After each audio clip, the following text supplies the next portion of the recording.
Hello everyone, and welcome back to another video tutorial. Today I'll be showing you how to make this gorgeous rainbow woven wreath. It is super beautiful and perfect for springtime. But before we get started, just a reminder, if you enjoy the video, please feel free to give it a thumbs up and don't forget to subscribe. It really helps my channel and allows you to stay up to date on my latest uploads. Thank you so much. So today we are going to be doing an ASMR style wreath tutorial. I'll be soft speaking throughout the video, so hopefully this will be both beneficial to teach you how to make a new wreath style and also relaxing and provide some tingles. So the wreath we'll be making today is extremely simple. This wreath only requires a foam wreath base and some thick yarn. So I learned how to do this wreath technique from another creator on YouTube, and I'll be sure to link the channel in the description so that you can check out her video as well because it was awesome. But her channel name is Spruce and Linen. And so she taught in a tutorial how to make a very easy merino wool roving wreath. And so this is kind of a crochet technique in a sense, but what it does is it creates a really pretty braided effect around the edge of the wreath. So I kind of tweaked it a little bit in terms of the actual material I'm using. I'm not using merino wool. I am using an acrylic blend of very chunky yarn. This is by the brand Yarn Bee, and it's called the Showstopper yarn in Rainbow Riot. So it's a very beautiful blend of colors. I thought it was super fun for spring. Now, what you can do with this wreath is you can complete the actual weaving and then add embellishments to it. The most I'll probably add is a ribbon, and I'm not entirely even sure if I'm going to add anything just because it is so colorful on its own. I just don't feel like it really needs much more than that, but you of course can follow your heart and add anything else that you'd like. So with that being said, we will go ahead and get started. So the first step to create this wreath is we are going to begin to unravel our yarn. Now I will say I had a bit of trouble finding yarn like this in the stores, so you might have better luck finding chunky yarn online. This one did come from Hobby Lobby and they did have multiple colors, which is nice, but they didn't have a huge selection. So just keep that in mind. I wasn't able to find any in stores at Michael's, but you might be able to find them at other craft stores. But as you can see, they are very like fibrous and can easily pull apart if you try. So a little bit more on the fragile side while you're working with them, but still very, very easy to work with. So to start out this wreath, we are going to attach it to the wreath form. So I'm just going to take this here, doesn't matter where you start, and I'm just going to tie a very simple knot, just like this, just to secure the end for now. And next, we are actually going to feed the yarn underneath the form. So just like this, we are going to feed it down the middle, and this is where we're going to begin our technique. So I am going to take this piece, pull it up, and the way that she explained it in the original video is we are essentially using our hand as a crochet hook. Now I do not know how to crochet. I am not familiar with the ins and outs of crocheting, but just to to mention, in case you are familiar with it and you do choose to use a crochet hook, you're more than welcome to, but I have found that this is very simple to do with your hands. So we are going to take this in the middle, we're going to pull it up, and then taking our hand, we are going to place the yarn over our hand like this. And then coming from around this other side, we're going to wrap around and create our first loop. So here's our loop right here, and then a secondary loop here. Then I'm going to unravel this a little bit more. From the outside, we're going to take this piece right here and feed it through both of the loops, like so.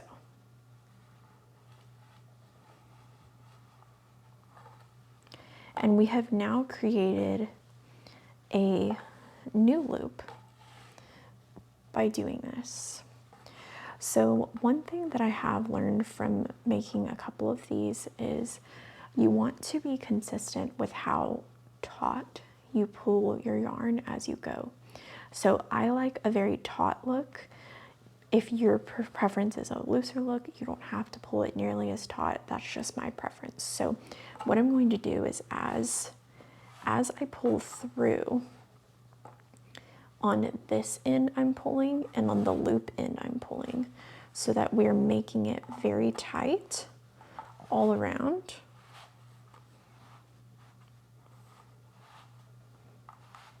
And we have just overall very tight look. Perfect. So now that we have our initial little loop made right here, this is what we'll continue doing throughout the entire wreath. So we're going to go back to pulling the yarn in the middle. We are going to keep our fingers in our loop, pull up behind our fingers, and now we have a secondary loop right here. And then we will take our piece from behind and pull it through.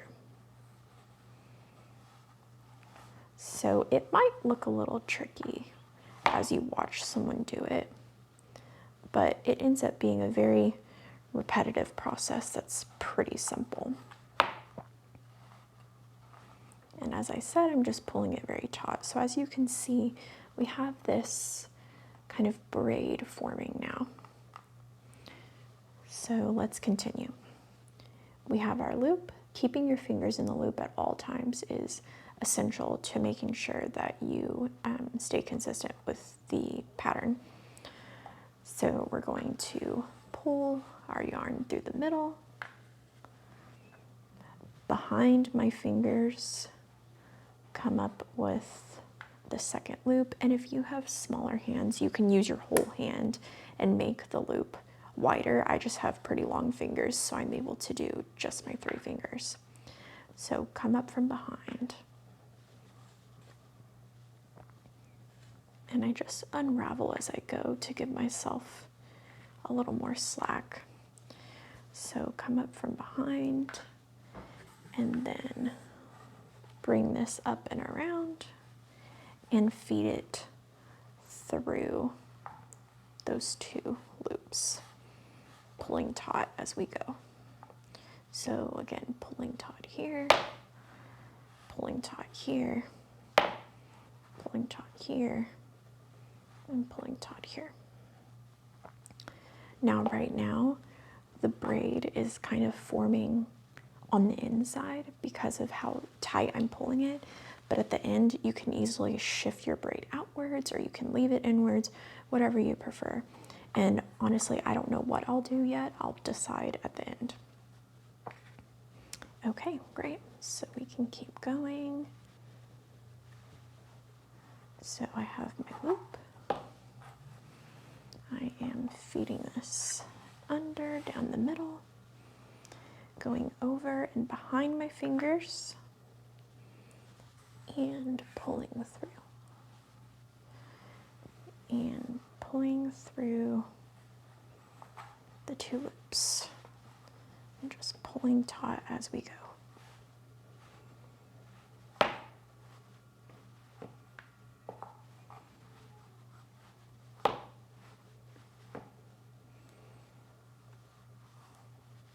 Perfect.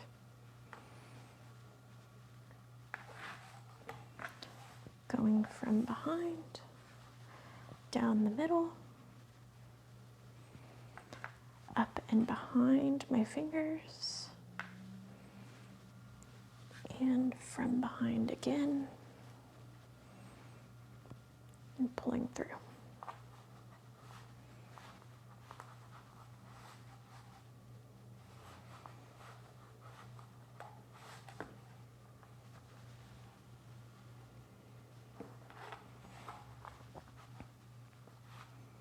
Now, one thing that I do check as I go is just if there is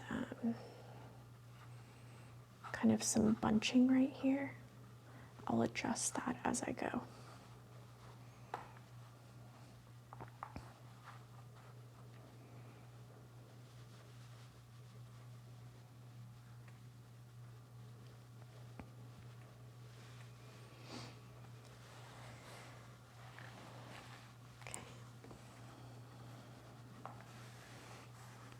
Taking it down the middle, fingers still through the loop, behind my fingers,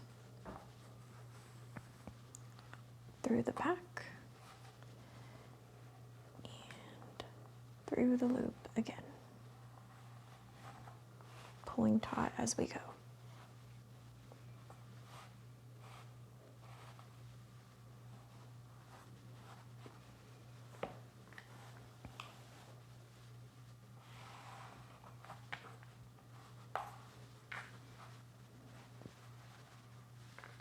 Down the middle, up and behind the fingers, from behind and through the loop.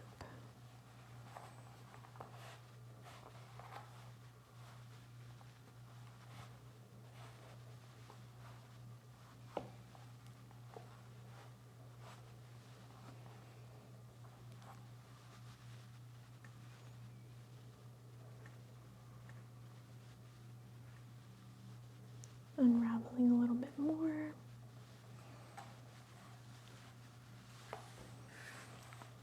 Down the middle, up and behind the fingers, from behind and through the loop.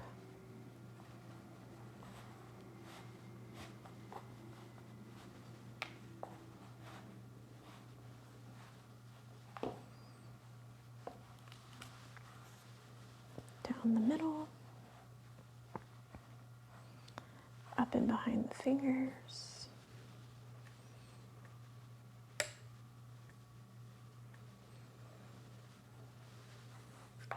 from behind and through the loop.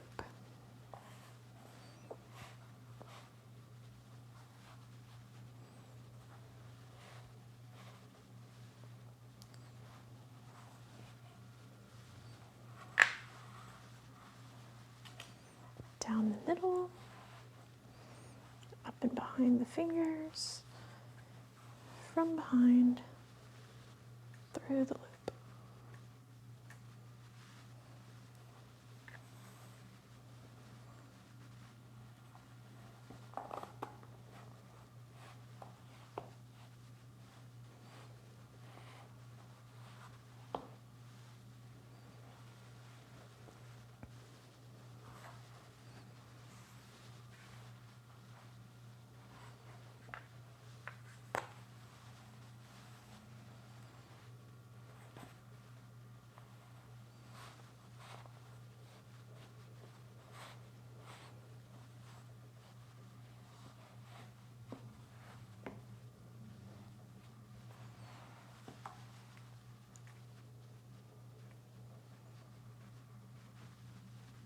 just keep unraveling as I go to try and keep my workspace pretty clean, so it's not just going all over the place.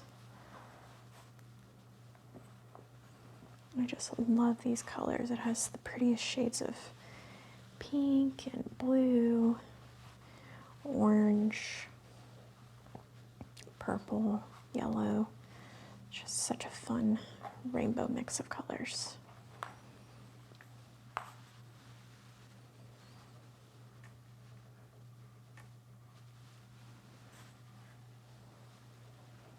So far from Hobby Lobby, I have seen this specific yarn in this color, a kind of more faded gray-blue color,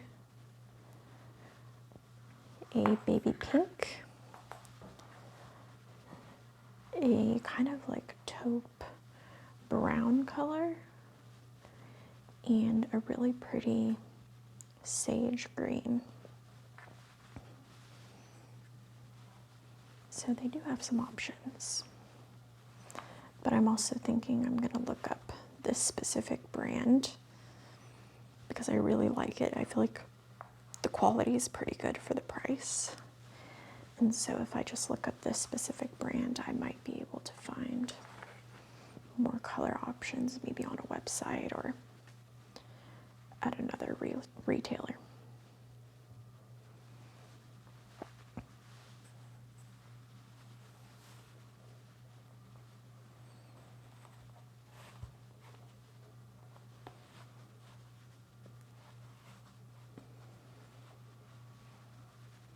I just love anything with vibrant colors. I think it's so fun.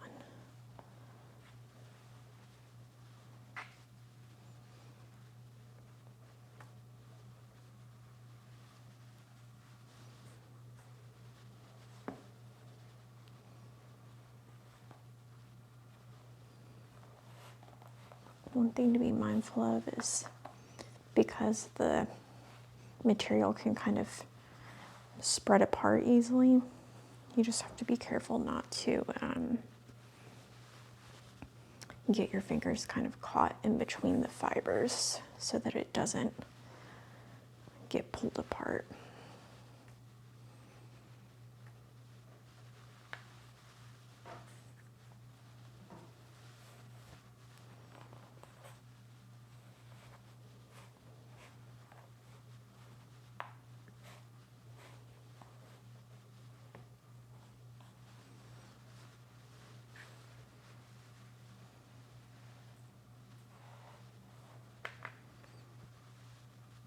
And as you can see, it really doesn't take that long.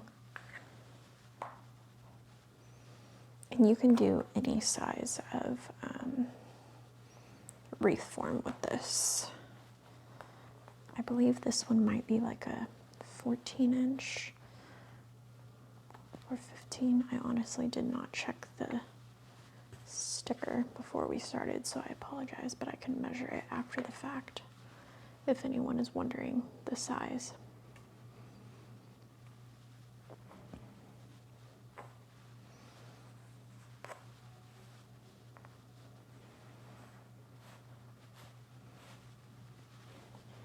But I do know this is definitely enough yarn to complete it, so that's good. And as far as like colors of wreath form, you're not going to be able to see the base, maybe a little bit on the back, but for the most part you won't be able to see it, so it really doesn't matter which color you choose. I will say I did try to make one with this technique on a wire base recently rather than a foam, and it didn't turn out awful. I just think the foam works better personally, so I would stick with a foam form.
And as I mentioned, you can choose how tight you want to do it. The looser you do it, the more kind of fluffy it will be. The reason I prefer to do it tighter is I did find when I did kind of the looser style that the braid, the kind of size of the braid throughout was a little bit more inconsistent, which isn't a bad thing. If you're fine with that, then go for it. I just think it looks a little more polished when the braid is a consistent size all the way throughout, so that's just my preference. You can absolutely do what you feel looks best. Okay, we're getting very close to the end.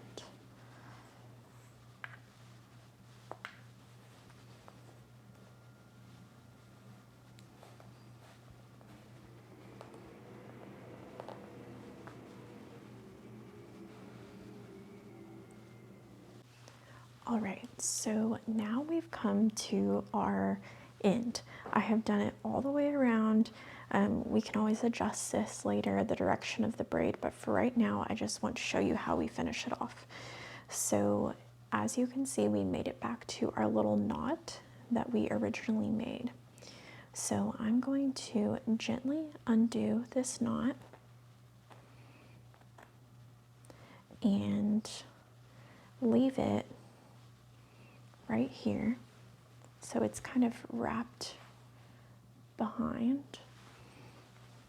So we're going to take our roving and we're going to do one final loop now that I've undone our beginning knot. So we are going to do one more, pull from behind,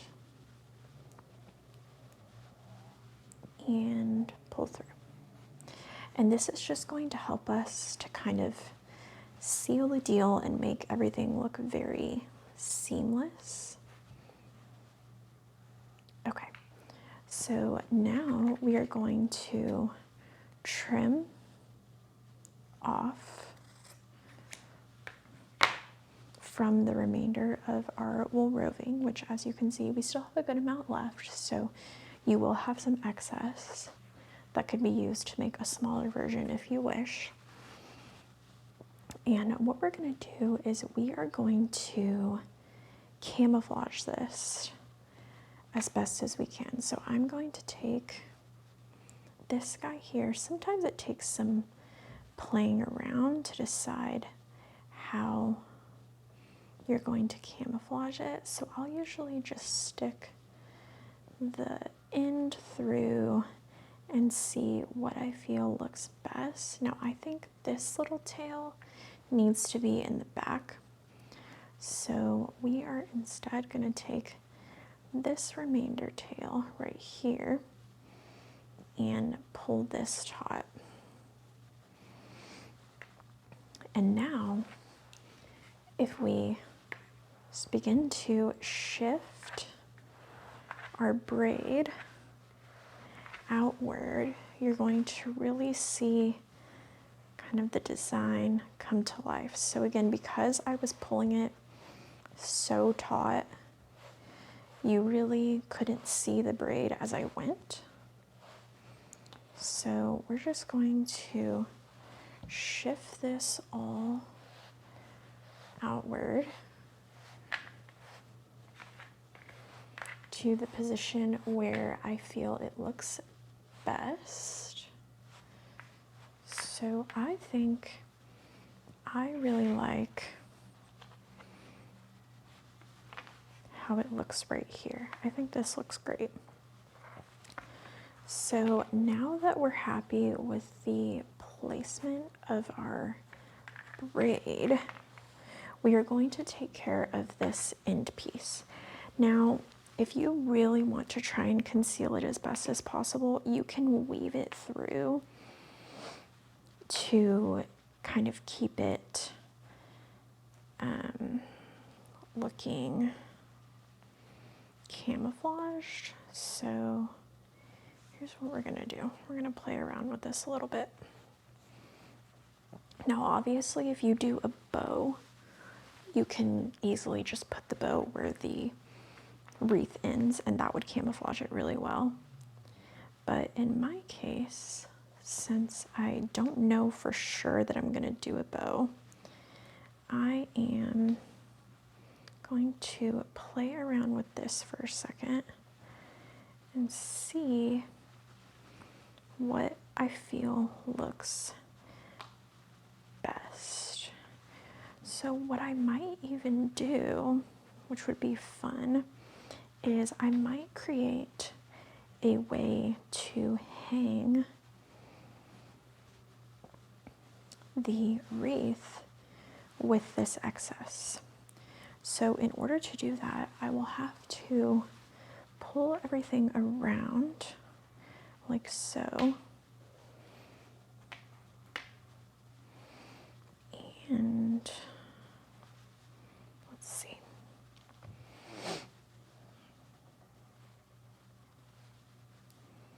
I could, in theory, just make this a loop right here to hang from.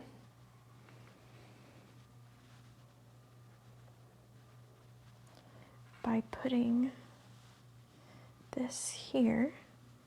So kind of creating this loop right here and then flipping it over and actually tying it all together and kind of stabilizing it here with the other piece.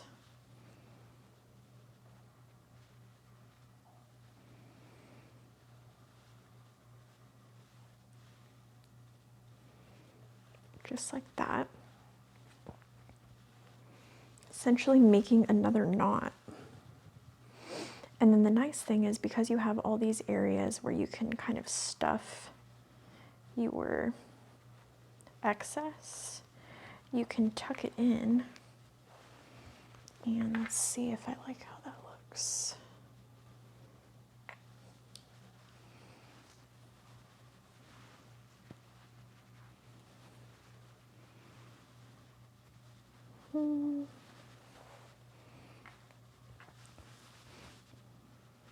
Let's see.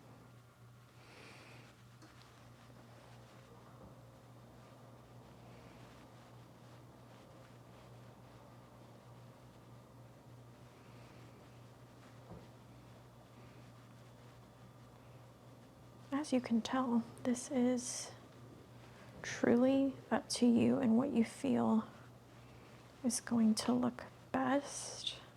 The one thing that I want to avoid is making my yarn start to fray or frizz. So I'm trying to be gentle with handling it.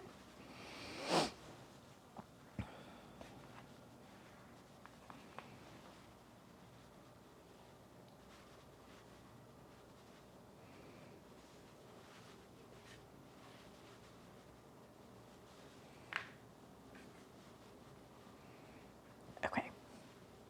I think rather than doing the actual hanger, I think we're just going to essentially show through this piece right here that this is where you will hang it on your wreath form. So I'm just going to take the excess, these little kind of fuzzy pieces that came off the end, I'm just going to throw those away, and then I am going to feed the excess through the back, just like this. If you can see that. Okay. So now, this is what it looks like, and then you can adjust your braids to be in whatever direction you'd like. So there's a little bit of irregularity right here, and the nice thing is you can always kind of fluff the braids out to make them more aligned and more symmetrical. But overall, I am very happy with how this turned out. I think it's so beautiful.